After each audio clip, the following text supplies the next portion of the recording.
ऑक्सीकरण अवस्था हो गया था ना कल। अब हेडिंग लिखो, अपररूपता।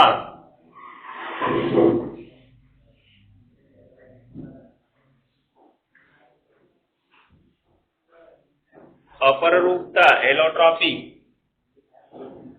ALLOTROPY।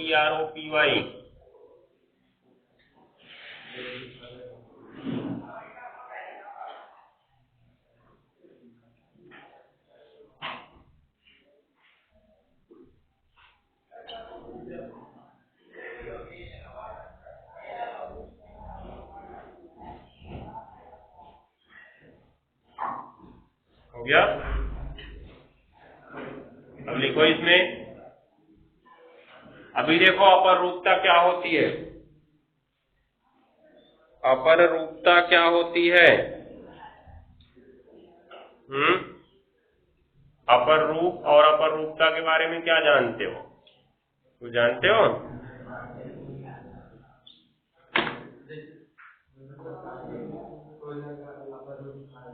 लिखो, परिभाषा लिखो पहले अपररूप की।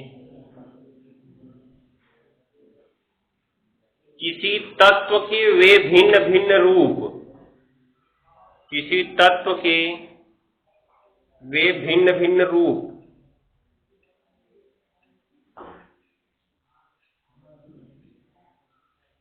किसी तत्व के वे भिन्न भिन्न रूप, हो गया, जिनके रासायनिक गुण तो समान होते हैं, जिनके रासायनिक गुण तो समान होते हैं,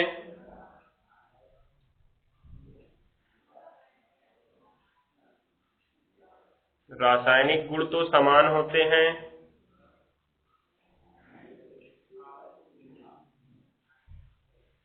परंतु भौतिक गुण भिन्न भिन्न होते हैं, परंतु भौतिक गुण भिन्न भिन्न होते हैं, भौतिक गुण भिन्न भिन्न होते हैं। हो गया। एक दूसरे के अपर रूप कहलाते हैं, एक दूसरे के अपर रूप कहलाते हैं,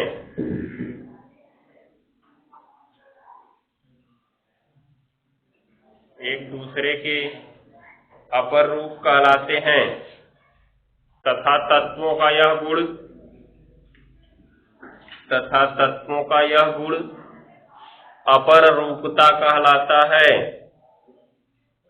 तत्वों का यह गुण अपर रूपता कहलाता है।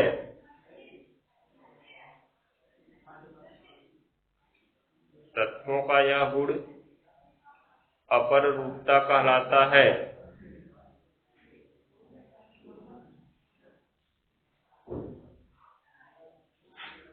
हो गया। अब आया अपर रूप समझ में? तो ध्यान दिए रहना।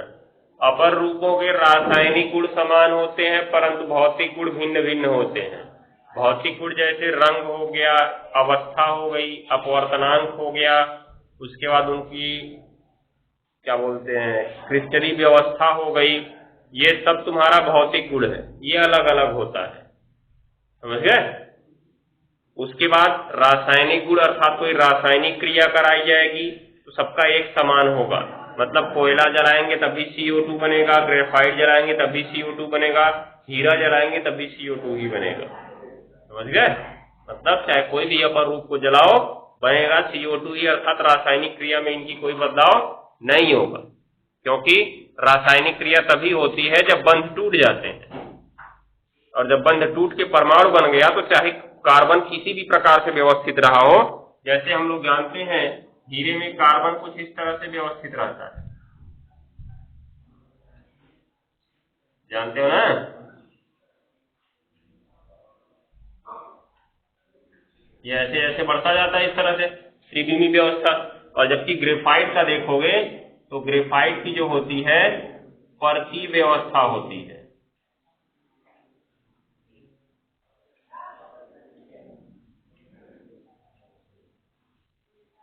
ये तरह से एक परत हो गया ये वाला, इसी तरह की एक दूसरी परत होगी इसके नीचे,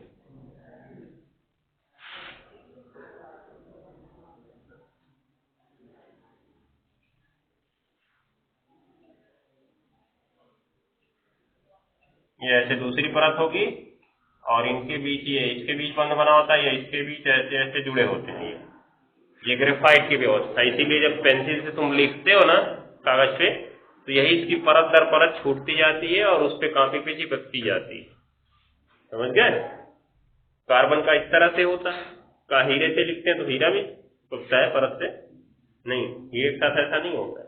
कोयला तुमने देखा होगा, कोयला अलग प्रकार से होता है सभी में अलग अलग प्रकार से, लेकिन सब में हर कोने पे क्या है? कार्बन ही तो है। और जब कोई रासायनिक क्रिया तुम कराने जाओगे तो रासायनिक क्रिया तभी होती है जब इनके बंध टूट जाते हैं और ये किस में बदल जाता है? परमाणु में बदल जाता है। अब जब परमाणु में बदला तो ये भी सारे के सारे कार्बन परमाणु हो गए। अब दिख रहा है? और ये भी सारे के सारे कौन से परमाणु हो गए? कार्बन परमाणु हो गए। टूटने के बाद तो कार्बन परमाणु ही हो गए ना। और जब ऑक्सीजन से जुड़ेंगे तो ये भी CO2 बनाएगा और ये भी क्या बनाएगा? CO2 बनाएगा। ऐसे ही हमारा इस वर्ग के भी तत्व होते हैं, वो भी ऐसा गुण दिखाते हैं। जैसे फास्फोरस में तुम लोग दो मुख्य नाम सुने होंगे, सफेद फास्फोरस, लाल फास्फोरस। वैसे फास्फोरस के 5 अपर रूप होते हैं।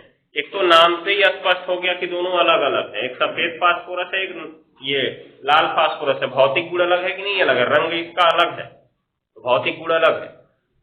समझ गए? तो रंग अलग है इसका, इसका मतलब सीधा सीधा लग गया कि भौतिक गुण अलग है। एक सफेद होता है, एक लाल होता है। ठीक।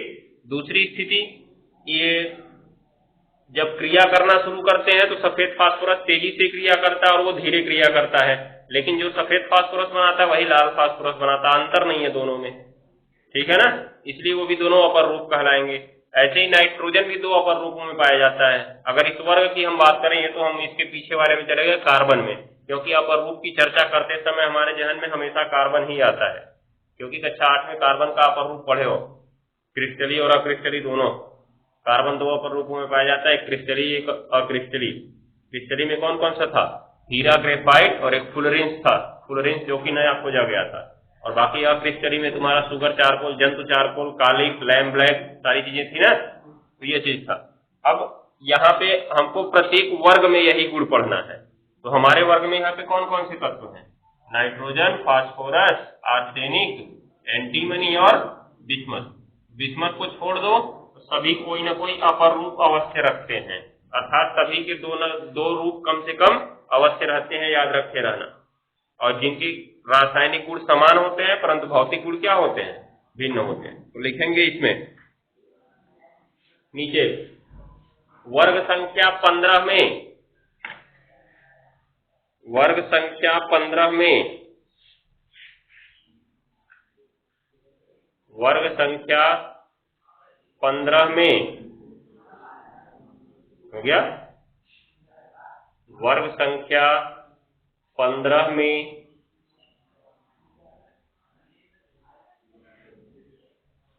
हो गया।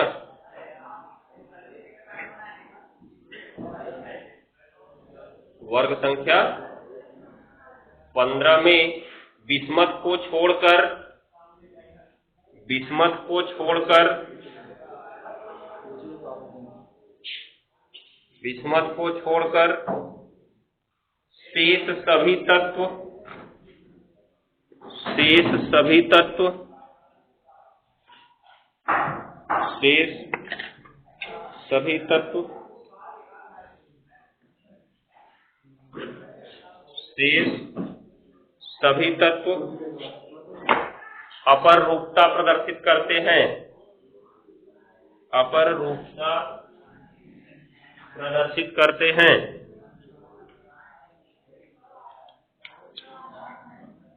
जैसे जैसे जैसे पहला नंबर नाइट्रोजन के दो अपर रूप,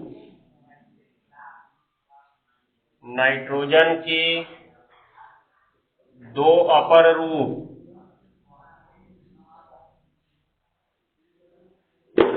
नाइट्रोजन के दो अपर रूप, एक मिनट दिलवा रहे, alpha nitrogen, number 2 beta nitrogen, alpha nitrogen, beta nitrogen.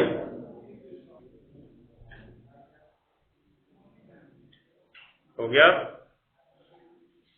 उसके बाद देखो नीचे दूसरा नंबर, फास्फोरस के 5 अपर रूप,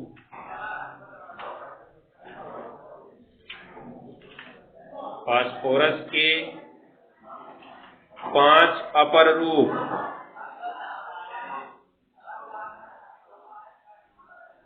फास्फोरस के 5 अपर रूप। हो गया। कहां तक लिखे? फास्फोरस के 5 अपर रूप।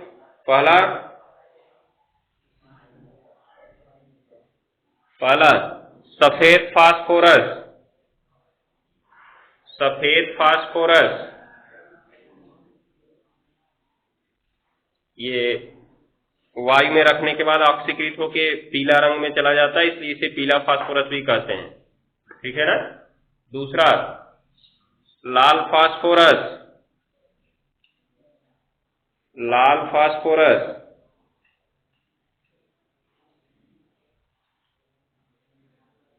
लाल फास्फोरस जो माचिस के ऊपर लगा होता है ना, जिसकी सतह पर रगड़ के आग जलाया जाता है तीली को, वो लाल फास्फोरस ही होता है। आगे काला फास्फोरस, काला फास्फोरस। नंबर 4 बैगनी फास्फोरस, बैगनी phosphorus, scarlet phosphorus, scarlet phosphorus. हो गया। ये 5 अपर रूप हो गए फास्फोरस के, 5 हो गया ना, 5 हो गया ना। तीसरा नंबर लिखो, आर्सेनिक के 3 अपर रूप, आर्सेनिक के 3 अपर रूप। नाइट्रोजन के 2 हो गए, फास्फोरस के 5, आर्सेनिक के 3। स्लेटी, पीला और काला आर्सेनिक 3 है, स्लेटी, पीला और काला।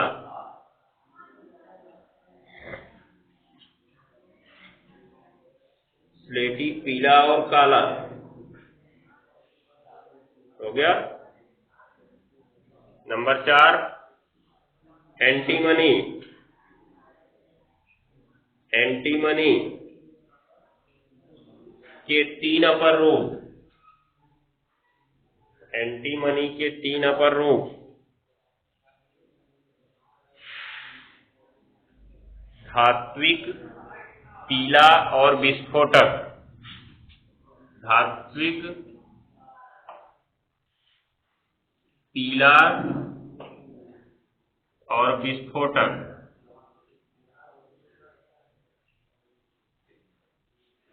तो इसमें से एक ही इंपॉर्टेंट था जो फास्फोरस वाला है, जो फास्फोरस वाला है वही इंपॉर्टेंट था, लेकिन इस बार सिलेबस से उसको हटा दिया, तो पढ़ना नहीं है। तो अपर रूपता यहाँ तुम्हारे लिए महत्वहीन हो गई, लेकिन अपर रूपता जानकारी चाहिए थी इसलिए बता दिए। हो गया।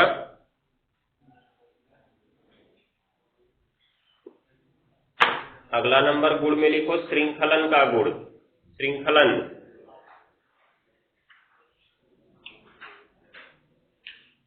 श्रृंखलन का गुण।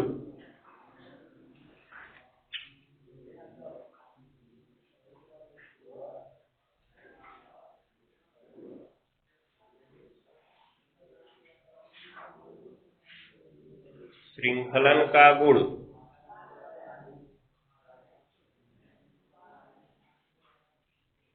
श्रृंखलन का गुण हो गया। देखो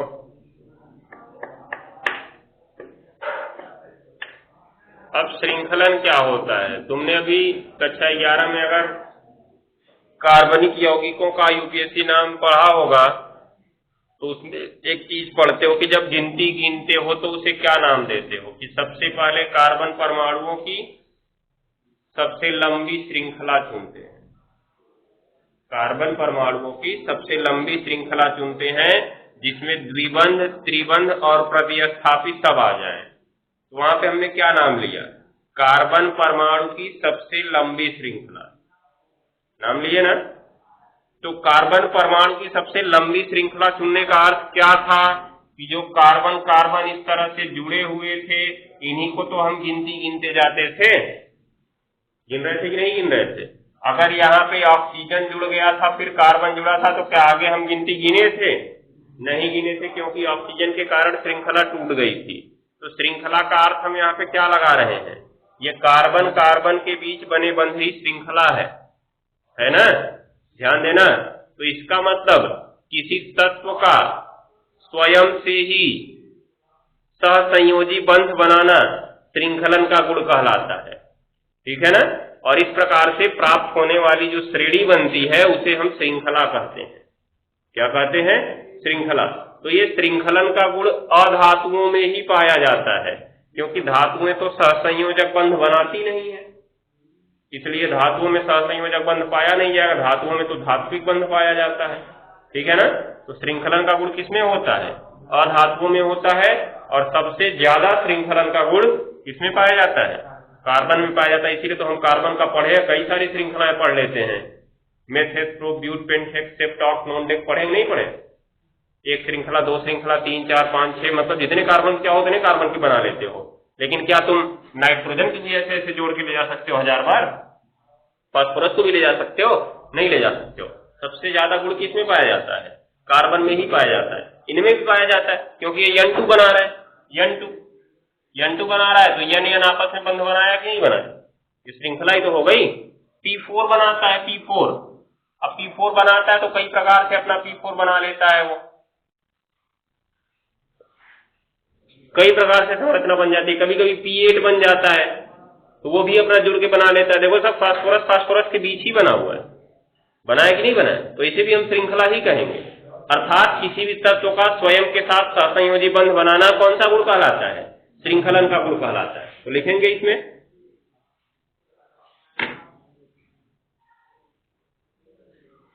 किसी तत्व के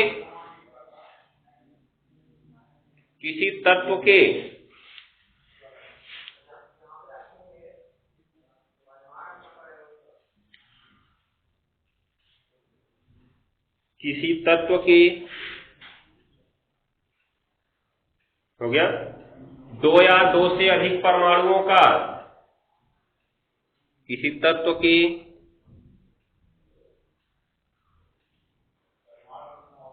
2 या 2 से अधिक परमाणुओं का आपस में मिलकर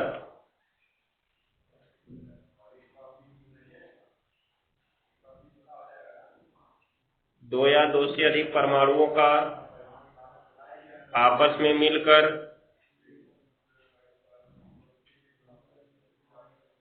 दो या 2 से अधिक परमाणुओं का आपस में मिलकर हो गया श्रृंखला का निर्माण करना।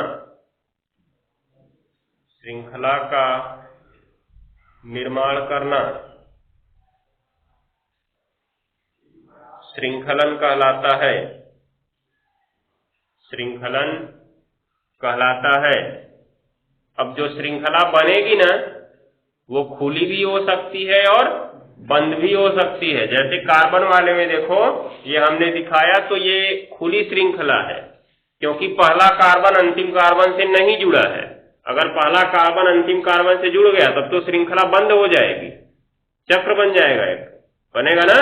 जैसे तुम यहाँ फास्फोरस में देख रहे हो, अगर गिनती करें तो ये पहला फास्फोरस, दूसरा, तीसरा और ये चौथा, तो ये पहला था और ये अंतिम था, पहला और अंतिम आपस में जुड़ गए हैं ना, देखो एक बंद श्रृंखला बन गई है। और जबकि पहले और अंतिम जब तक आपस में नहीं जुड़ेंगे तब तक कैसी श्रृंखला होगी? खुली श्रृंखला होगी, हो जाएगा ना, ये ध्यान देना। तो श्रृंखला कैसे भी बन सकती है, या तो खुली बने या तो बंद बने, बस हमको ये देखना है कि उसने स्वयं से बंध बनाया है कि नहीं बनाया है, हो जाएगा। अब लिखेंगे इसमें आगे, क्या लिखे? श्रृंखलन कहते हो गया ना, इस वर्ग के सभी गुण, एक मिनट, इस वर्ग के सभी तत्व, इस वर्ग के सभी तत्व श्रृंखलन का गुण प्रदर्शित करते हैं, श्रृंखलन का गुण प्रदर्शित करते हैं।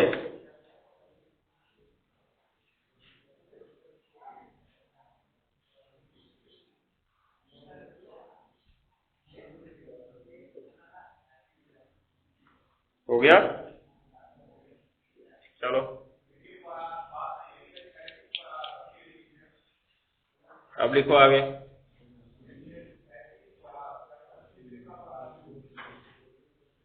ये तो तुम्हारा जितना था भौतिक गुण था, अब आते हैं हम लोग रासायनिक गुण पे।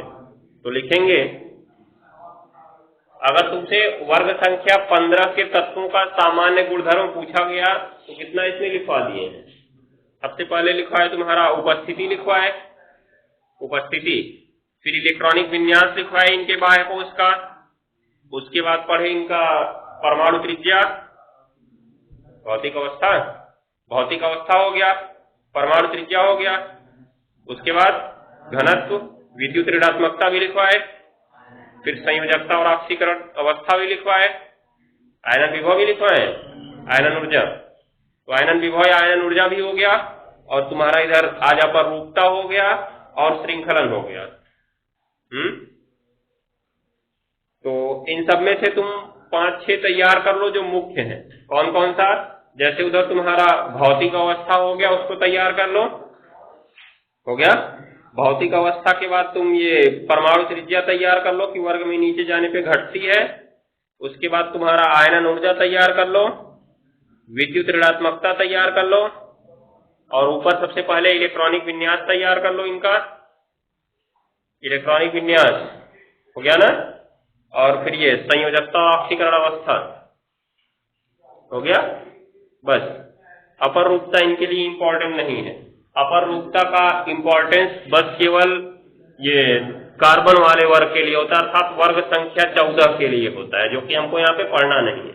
इन पे तो थोड़ा सा अपर रूपता जानना है, तो अपर रूपता यहाँ पे बता दिए हैं। आगे के सभी चैप्टर में अपर रूपता मिलेगा, ऑक्सीजन वाले में भी अपर रूपता मिलेगा, क्योंकि ऑक्सीजन भी आपस में जुड़ के O2 बनाता है, O3 भी बनाता है, ओजोन, ठीक है ना, ध्यान देना, ये आपस में जुड़ते हैं, तो चक्र बनाएंगे, ये श्रृंखला बनाएंगे, लेकिन इनका इंपॉर्टेंस उतना ज्यादा नहीं होता है जितना अधिक कार्बन वाले का होता है, इसीलिए हम इनको ज्यादा ध्यान में नहीं रखेंगे। गुण पूछा गया तो बस 5-6 याद किए रहो, इनको लिख देना, काम हो जाएगा तुम्हारा, ठीक है। अब आते हैं, क्योंकि इस वर्ग के जो तत्व हैं कुछ प्रमुख यौगिक भी बनाते हैं, कुछ प्रमुख यौगिक, जैसे सबसे साधारण यौगिक किसी भी तत्व का हम लोग उसका ऑक्साइड पढ़ते हैं। क्या पढ़ते हैं? ऑक्साइड। क्योंकि अभी देखो, साधारण तत्व अगर हम लें तो एक हाइड्रोजन लिया जाता है और एक ऑक्सीजन। तो किसी भी तत्व की अगर चर्चा की जाती है उसका ऑक्सीजन के साथ बना यौगिक अर्थात ऑक्साइड की चर्चा अवश्य की जाती है, और उसका हाइड्रोजन के साथ बना यौगिक अर्थात हाइड्राइड की चर्चा अवश्य की जाती है। दो चीजों की चर्चा अवश्य करते हैं। ये इससे जो बना हाइड्राइड नाम होता है, और इससे जो बना क्या नाम होता है? ऑक्साइड नाम होता है। ये दो चीजों की चर्चा अवश्य करते हैं। और तीसरा, ऑक्साइड को जल में घोलने से क्या बनता है? ऑक्सी अम्ल बनता है। क्यों? क्योंकि ये जो हम वर्ग पढ़ रहे हैं ये किसका वर्ग है जी? अधातुओं का वर्ग है ना, वर्ग संख्या 15 अधातुओं का वर्ग है, समझ गए? क्योंकि इसमें देखो नाइट्रोजन फास्फोरस अधातु ही है, बाद में तुम्हारा एंटीमनी और बिस्मथ क्या है? उपधातु है, सॉरी आर्सेनिक और एंटीमनी, और बिस्मथ एक दुर्बल धातु है ना। तो हमको प्रारूपिक तत्वों का अध्ययन करना होता है। प्रारूपिक तत्व माने तो किसी वर्ग में ऊपर के जो दो तत्व होते हैं वही प्रारूपिक तत्व होते हैं, उन्हीं दोनों का हमको अध्ययन करना होता है। तो ऊपर के दो तत्व कौन कौन से हैं? नाइट्रोजन और फास्फोरस, तो दोनों अधातु ही हैं। अभी हमने लिख लिया भौतिक अवस्था में, पहले ही भौतिक अवस्था में देखो लिखवाए नाइट्रोजन फास्फोरस अधातु है, तो ये दोनों अधातु हैं। और अधातुओं के जो ऑक्साइड होते हैं जब जल में मिलते हैं तो क्या बनाते हैं, ऑक्सी अम्ल बनाते हैं। जैसे नाइट्रोजन का ऑक्साइड जब जल में मिलता है तो दो ऑक्सी अम्ल बनाता है, एक HNO2 और एक HNO3। फास्फोरस तो बहुत सारा बनाता है, H3PO2, H3PO3, H3PO4 और सारा बहुत सारा बनाता है फास्फोरस अम्ल, समझ गए। फास्फोरस बहुत सारे अम्ल बनाता है, लेकिन इस बार हमको इनका अध्ययन नहीं करना है, ऑक्सी अम्लों का। मतलब अभी तक क्या होता था, फास्फोरस के ऑक्सी अम्लों की संरचना हमारे सिलेबस में थी, पूछा जाता था कि H3PO4 की संरचना बनाओ और इसकी क्षारकता बताओ कितनी, क्योंकि अम्ल है तो अम्ल की क्षारकता होती है। अभी नॉर्मलता में हम लोग पढ़े थे, जब नॉर्मलता विलयन चैप्टर में पढ़ा रहे थे, तो नॉर्मलता में बताया गया है कि कोई अम्ल जितना H+ आयन देता है वही उसकी क्या होती है, क्षारकता। तो ये अम्लों की क्षारकता होती है, इनको जानना आवश्यक होता है, ये ध्यान देना। लेकिन इस बार हमको इसको नहीं पढ़ना है, तो पहले इसकी संरचना पूछी जाती थी कि H3PO4 की संरचना बनाइए और उसकी क्या बताइए, क्षारकता बताइए, ठीक है। तो इस बार बच गए हो, पूछा जाने वाला नहीं है। बस यहाँ पे हो सकता है कि ऑक्सी अम्लों का गुण हम लोग थोड़ा सा पढ़ लें कि प्रबलता का बढ़ता और घटता क्रम क्या है इनका, ठीक है। और ऐसे ऑक्साइडों का बढ़ता और घटता क्रम तो अवश्य पढ़ा जाएगा, क्योंकि तुमसे क्या करेगा, एग्जाम में ऐसे पूछ लेगा N2O3, P2O3, Sp2O3, उसके बाद आर्सेनिक छोड़ दिए, AS2O3 और Sp2O3 और फिर Bi2O3। इनको अम्लीय गुण के घटते क्रम में लिखो, चाहे अम्लीय गुण के बढ़ते क्रम में लिखो, ठीक है। तो अम्लीय गुण सबसे ज्यादा किस में पाया जाएगा, अम्ल कौन बनाता है, अम्ल धातु बनाती है कि अधातु, अम्ल अधातु बनाती है ना। और इसमें से बताओ कौन सबसे ज्यादा अधातु होगी, सबसे प्रबल अधातु कौन सी होगी, इसमें नाइट्रोजन होगा ना, क्योंकि बिस्मथ तक पहुंचते पहुंचते तो हम धातु बना लिए थे, बन गया था। तो ये सबसे प्रबल अधातु है, इसलिए इसका अम्लीय गुण भी सबसे अधिक होगा। ये उससे दुर्बल है, इसका कम होगा। ये दोनों उभयधर्मी प्रकृति के होते हैं, और ये तो तुम्हारा क्षारीय प्रवृत्ति में चला जाएगा, क्योंकि धातु है ना, और धातुएं क्या बनाती हैं, क्षार बनाती है, अम्ल नहीं बनाती है, ठीक है ना। ये प्रकार से हमको पढ़ना है, तो लिखो इसमें अब हेडिंग, नाइट्रोजन परिवार के तत्वों के, नाइट्रोजन परिवार के तत्वों के, नाइट्रोजन परिवार के तत्वों के यौगिकों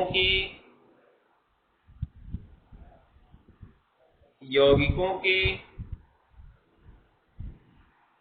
सामान्य गुणधर्म, सामान्य गुणधर्म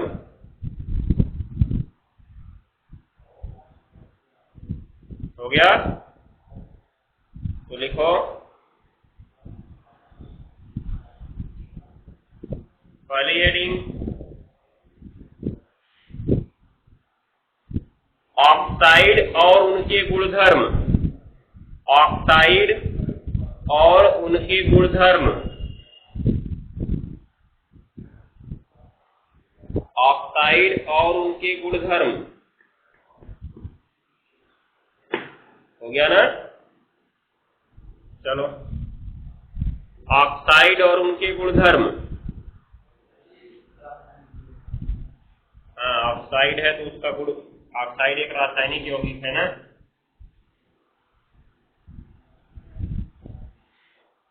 जब तक नाइट्रोजन की ऑक्सीजन से क्रिया नहीं होगी तब तक उसका ऑक्साइड बनेगा नहीं, और ऑक्सीजन से क्रिया मतलब रासायनिक क्रिया, रासायनिक क्रिया के फलस्वरूप बनने वाले जो भी पदार्थ होते हैं सब कैसे यौगिक कहलाते हैं, रासायनिक यौगिक कहलाते हैं, ये याद रखे रहना। चलो अब देखो ऑक्साइड, पहले ऑक्साइड क्या है ये बताओ। हाँ, ऑक्साइड क्या है, किसी भी तत्व का ऑक्सीजन के साथ बना यौगिक उसका ऑक्साइड कहलाता है। किसी भी तत्व का ऑक्सीजन के साथ बना यौगिक क्या कहलाता है? उसका ऑक्साइड कहलाता है। चाहे कोई भी तत्व हो, धातु हो या अधातु हो, हमको यहाँ मतलब अपने वर्ग संख्या 15 वाले से है ना, हमको मतलब अपने वर्ग संख्या 15 से है, बाकी से तो मतलब है नहीं, मर जाए कुछ तो हो जाए। ठीक है, तो लिखो किसी तत्व का ऑक्सीजन के साथ बना यौगिक, किसी तत्व का ऑक्सीजन के साथ बना यौगिक ऑक्साइड कहलाता है। किसी तत्व का ऑक्सीजन के साथ बना यौगिक ऑक्साइड कहलाता है।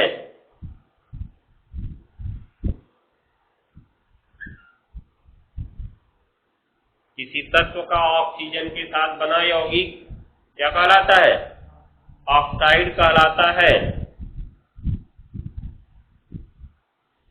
ऑक्साइड कहलाता है। हो गया। आगे लिखो वर्ग संख्या 15 के तत्व,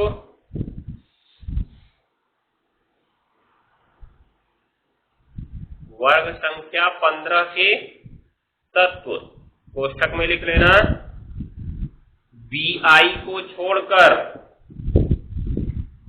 या एक मिनट ऐसे मत लिखो, वर्ग संख्या 15 के तत्व ये लिखना X2O3, X2O3, X2O3 प्रकार का ऑक्साइड बनाते हैं, प्रकार का ऑक्साइड बनाते हैं, बनाते हैं। हो गया ना। जैसे जैसे अब ध्यान देने वाली बात है, X2O3 प्रकार का ऑक्साइड बना रहे हैं। जैसे X की जगह नाइट्रोजन रखा जाए तो क्या हो गया? N2O3।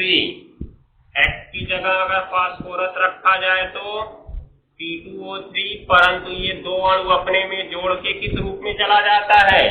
P4O6 के रूप में चला जाता है। क्यों? क्योंकि जो नाइट्रोजन है इसका तो N2 के रूप में रहने की प्रवृत्ति होती है, परंतु जो फास्फोरस होते हैं, आर्सेनिक होते हैं, एंटीमनी होते हैं, इनको चतुष्परमाणु अणु बनाने की प्रवृत्ति होती है, क्योंकि इनके बाहरी कोश में d ऑर्बिटल रिक्त होता है। ठीक है ना। तो फास्फोरस, आर्सेनिक और एंटीमनी हमेशा जब अपना यौगिक 2 वाला बनाते हैं तो उसको 2 गुना करके कितना कर लेते हैं? 4 कर लेते हैं। कहने का मतलब एक P2O3 और 2 P2O3 को आपस में जोड़ लेते हैं, और जोड़ने के बाद क्या बना लिए? P4O6।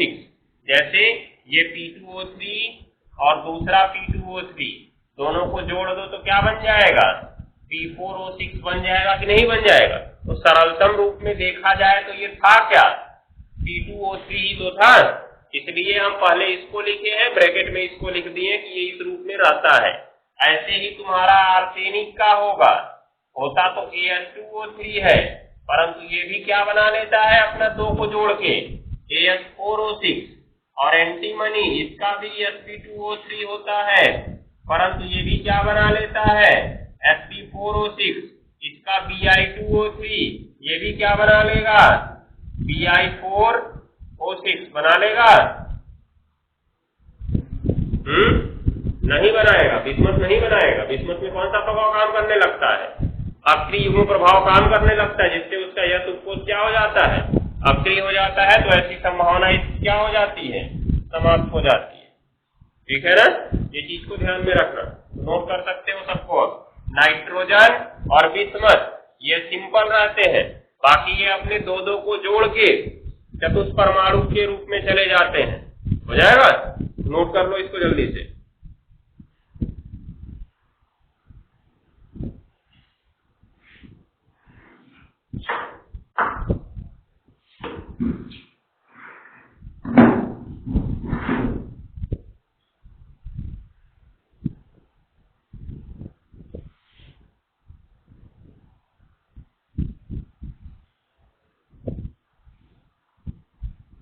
लिखो दूसरा नंबर, इसमें क्या लिखे, ऑक्साइड में लिख रहे हो ना, जैसे में लिखे हो, जैसे,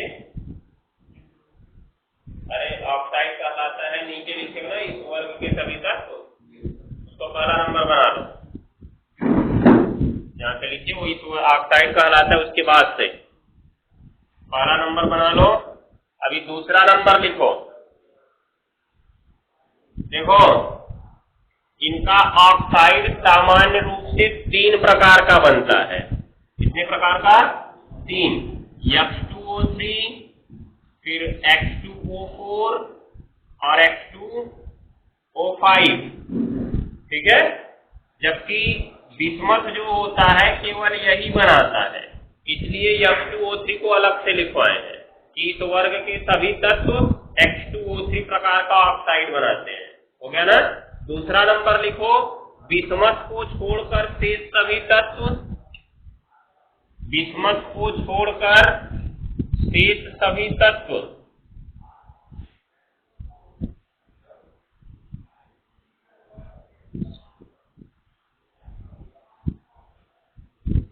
बिस्मथ को छोड़कर शेष सभी तत्व मतलब कौन कौन बचे? नाइट्रोजन, फास्फोरस, आर्सेनिक और एंटीमनी। हो गया ना। बिस्मथ को छोड़कर शेष सभी तत्व X2O4 और X2O5 और X2O5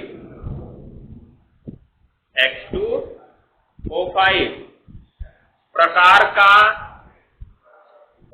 का ऑक्साइड भी बनाते हैं, प्रकार का ऑक्साइड भी बनाते हैं। हो गया। अब देखो, पहले नाइट्रोजन का देख लो, N2O4 और N2O5। हो गया ना। फास्फोरस का देखो, फास्फोरस बनाता है P2O4, लेकिन हमने कहा ये अपने 2 को जोड़ लेगा, इसलिए क्या बन जाता है? P4O8 और P2O5 क्या बन जाएगा? P4O10। इसी प्रकार बाकी नीचे की 2 का बनेगा। बिस्मथ तो बनाता नहीं है, 2 ठो लिख लो बहुत।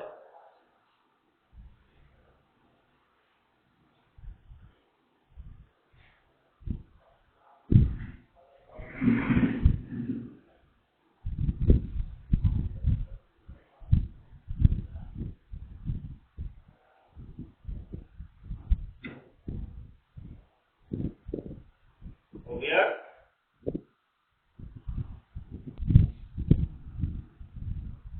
नीचे लिखो एक सिंगल इंडिकेट पॉइंट, जबकि नाइट्रोजन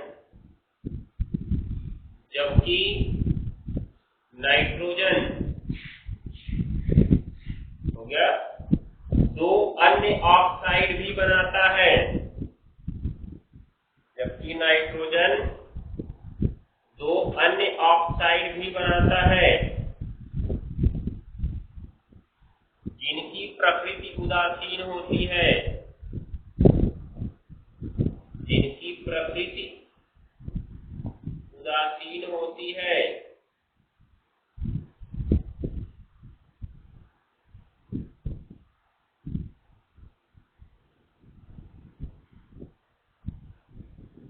जिनकी प्रकृति उदासीन होती है। हो गया ना। लिख लो, जैसे जो दोनों ऑक्साइड बनाता है उसमें पहला नंबर नाम पर बताए थे दोनों का, नाइट्रस ऑक्साइड। पहला है नाइट्रस ऑक्साइड, नाइट्रस ऑक्साइड। कोष्ठक में सूत्र लिख लेना, N2O। Number 2 nitric oxide,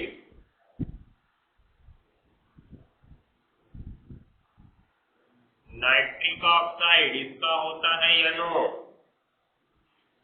NO हो गया। तो इस प्रकार से अगर हम ध्यान दें तो नाइट्रोजन के कितने ऑक्साइड हमको मिल चुके हैं।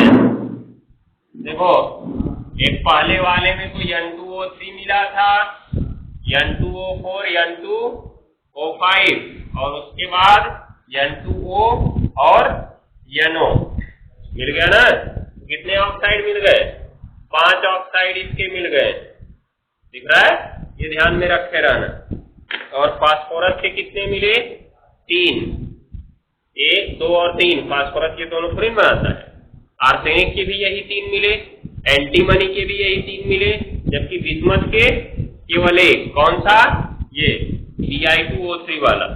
अब एक चीज ध्यान देना है, इनका गुण पढ़ना है हमें, मतलब ऑक्साइड है तो ऑक्साइड में गुण होगा या तो अम्लीय गुण या तो क्षारीय गुण। जब ऑक्साइड जल में घुलते हैं तो अम्ल बनाते हैं या क्षार बनाते हैं या उदासीन रहते हैं। 3 प्रवृत्ति होती है इनकी, अम्ल बनाते हैं, क्षार बनाते हैं या उदासीन रहते हैं। तो ये जो दोनों अभी हमने नाम लिखवाया नाइट्रोजन में N2O और NO, अगर इनको जल में घोल दिया जाए तो न तो अम्ल बनाते हैं न ही क्षार। कैसे पता चलेगा? लिटमस पेपर से।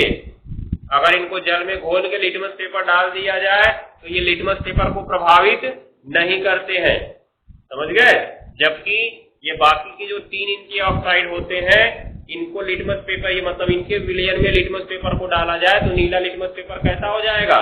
लाल हो जाएगा, हो जाएगा ना। ये ध्यान में रखना, इससे हम पहचान लेंगे कि इनमें अम्लीय गुण पाया जाएगा।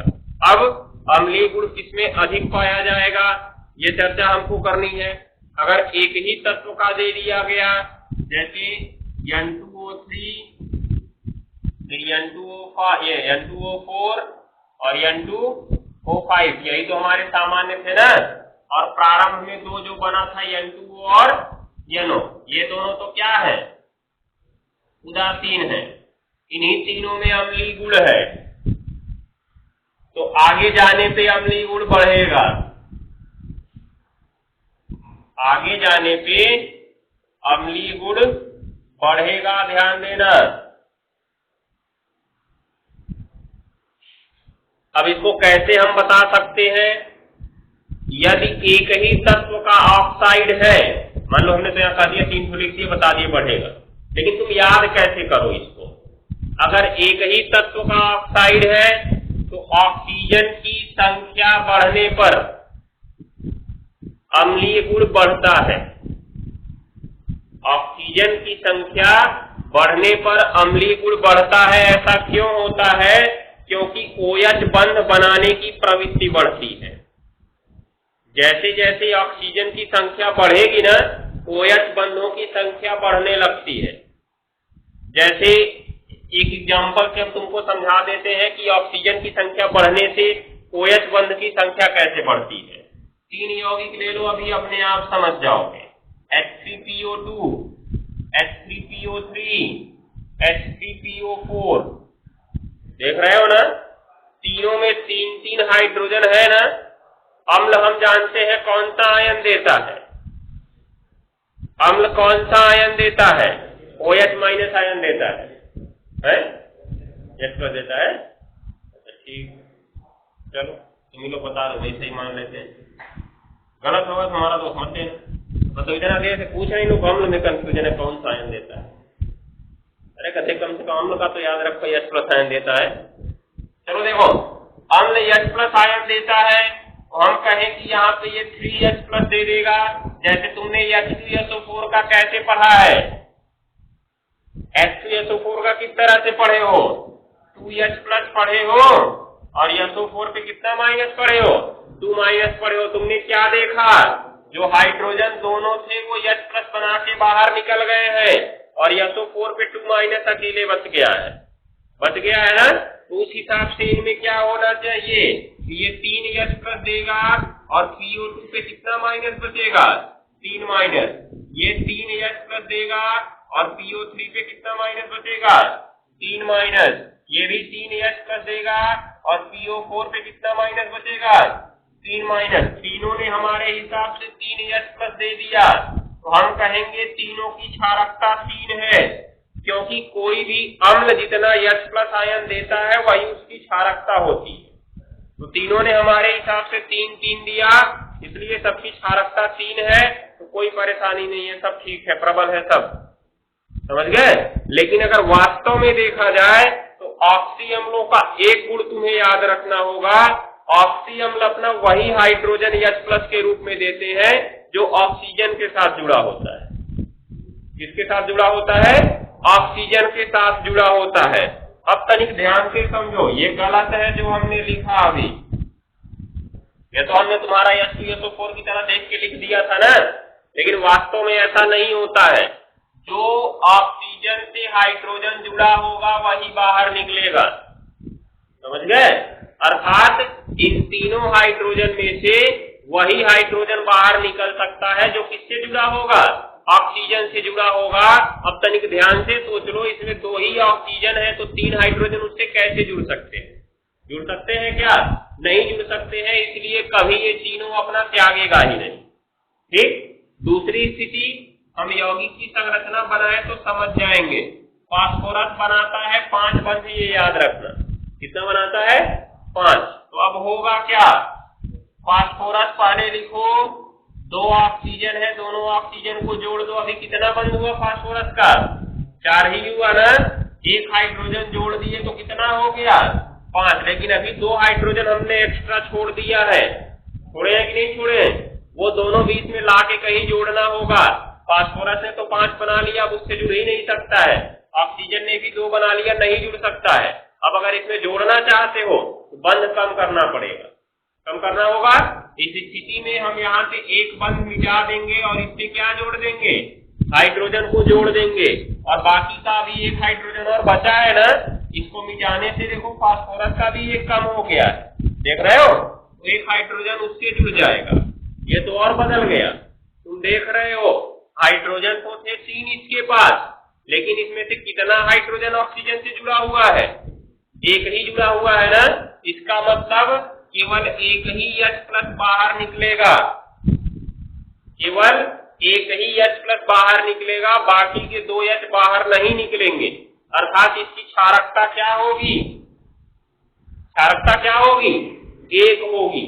दूसरा चित्र समझो, फास्फोरस 3 ऑक्सीजन जोड़ना था ना, तीनों को जोड़ दिए तो कितना बंद हो गया फास्फोरस का? 6 बंद हो गया, जो कि सीधा सीधा गलत है, क्योंकि फास्फोरस कितना बनाता है?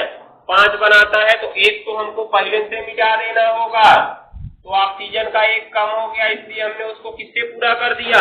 हाइड्रोजन से पूरा कर दिया। फिर अभी 2 हाइड्रोजन बच गए, उनको जोड़ने के लिए फिर वही काम करना होगा, अर्थात एक बंध कम करना होगा। तो इससे कौन जुड़ जाएगा? हाइड्रोजन। लेकिन इसका भी एक कम होने के कारण दूसरे हाइड्रोजन को इससे जोड़ना पड़ा, इससे नहीं ले जाके जोड़ सकते, समझ गए। अब क्या हुआ? इसके पास कितने? 2 हो गए ना, तो ये कितना दे सकता है?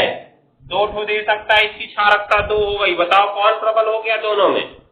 जो ज्यादा H+ आयन देगा प्रबल वही माना जाएगा ना, होगा कि नहीं होगा? तो इसमें देखो ऑक्सीजन की संख्या कम थी, इसमें ऑक्सीजन की संख्या 1 बढ़ाए ना, क्षारकता भी देखो बढ़ गई, अर्थात प्रबल हो गया। प्रबल हो गया कि नहीं हो गया? तो निष्कर्ष क्या निकला कि जब ऑक्सीजन की संख्या बढ़ती है तो अम्लीय प्रबलता क्या होती है? बढ़ती है। हो जाएगा ना। ऐसे ही तीसरे में समझ लो, तीसरा क्या कहता है? तीसरा है कुछ इस प्रकार से, फास्फोरस ये 4 ऑक्सीजन जोड़ लेना है, इसके कितना जोड़ लेना है जी? 4 हो गए 8 इसके, 8 तो और गलत हो गया।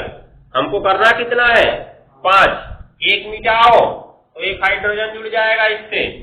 अभी 7 हुआ, एक मिटाओ एक हाइड्रोजन और जुड़ जाएगा। अभी 6 हुआ, एक मिटाओ एक हाइड्रोजन और जुड़ गया। 5 इसका पूरा हो गया, हाइड्रोजन भी समाप्त हो गया हमारा, और बाकी सबका ऑक्सीजन का भी पूरा हो गया। तो इसमें देख रहे हो कि तीनों हाइड्रोजन ऑक्सीजन से जुड़े हुए हैं, देख रहे हो ना। इसलिए इसकी क्षारकता क्या होगी? 3 होगी। तो तुमने देखा कि जैसे जैसे ऑक्सीजन की संख्या बढ़ती गई, ऑक्सीजन की संख्या बढ़ती गई तो H+ आयनों की संख्या बढ़ती गई। बढ़ा ना, पहले H+ आयन का ही तो मिल रहा था, एक ठो, एक ऑक्सीजन बढ़ा दिए 2 ठो मिल गया, एक ऑक्सीजन बढ़ा दिए तो 3 ठो मिल गया। इसका मतलब क्या समझ में आया?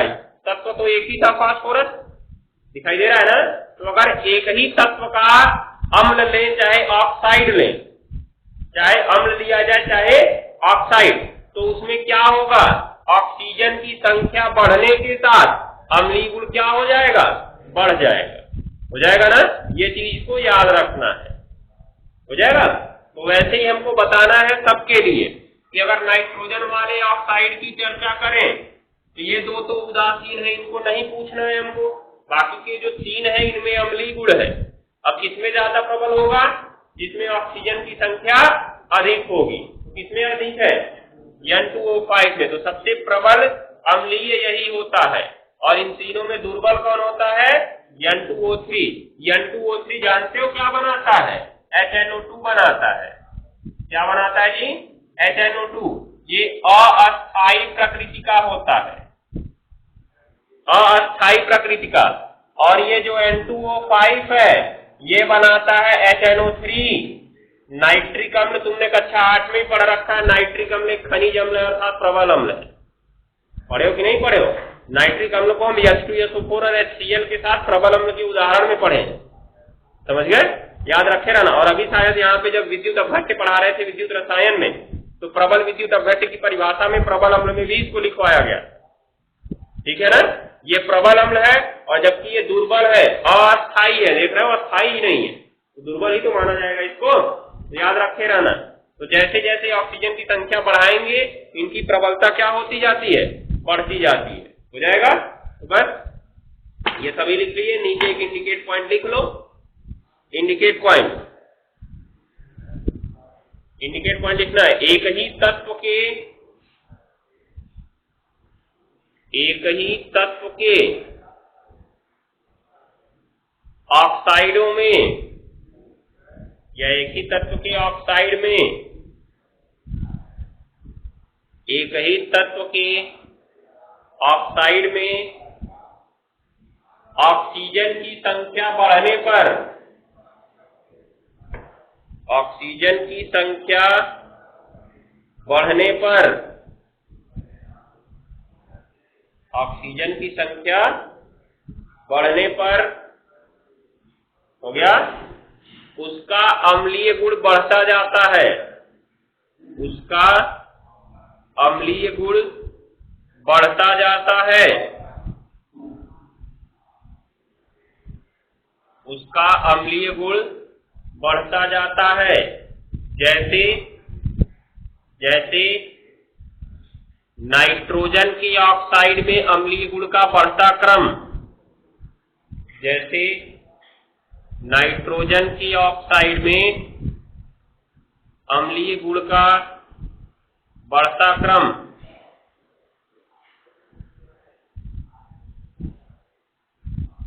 नाइट्रोजन की ऑक्साइड में अम्लीय गुण का बढ़ता क्रम,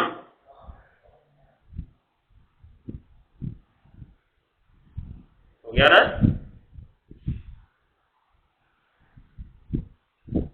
नाइट्रोजन के ऑक्साइड में अम्लीय गुण का बढ़ता क्रम लिख लो तीनों को, और क्रम से बढ़ते क्रम वाली तीर लगा लेना इस तरह से। पहले N2O3, उससे ज्यादा होगा N2O4 में, और सबसे ज्यादा होगा किसमें? N2O5 में। ऐसे ही फास्फोरस वाला भी कर सकते हो, कर लोगे ना। कोई भी पूछा तो अब बता सकते हो। अब हमारा बच रहा है जब तत्व अलग अलग हो जाए। जैसे अभी तो मान लो ये ठीक था ना, नाइट्रोजन ही था, ऑक्सीजन की संख्या बढ़ गई तो हो गया। तत्व ही अलग हो जाए, जैसे N2O3, ये P4O6 डायरेक्ट लिखते हैं इसका वाला, और इसका क्या था?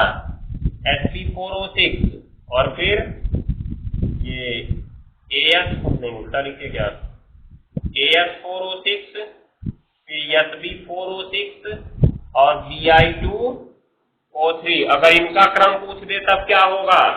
तब तो देखना, ये अधातु है ना, इसका मतलब इसमें कैसा गुण होगा? अम्लीय गुण होगा, होगा ना। ये भी अधातु है इसलिए इसमें भी अम्लीय गुण होगा। देखो ये अम्ल ही बना रहा था फास्फोरस, बना रहा था ना। ऐसे ही आर्सेनिक वाला क्या है जी, उपधातु है ना। उपधातु क्या होती है, जिसमें धातु और अधातु दोनों का गुण पाया जाता है, अर्थात अम्ल और क्षार दोनों का गुण पाया जाता है, इसलिए हम इसको उभयधर्मी कहेंगे। उभयधर्मी माने अम्ल और क्षार दोनों का गुण पाया जाएगा। एंटीमनी भी उपधातु की, तो इसको क्या कहेंगे, उभयधर्मी कहेंगे। और इसमें किस कैसा गुण था जी, धातु का गुण था, और धातुएं क्या होती है, क्षारीय होती है। हो गया ना। तो लिख लो, वर्ग में नीचे जाने पर अम्लीय गुण घटता है। वर्ग में नीचे जाने पर ऑक्साइडों का अम्लीय गुण घटता है।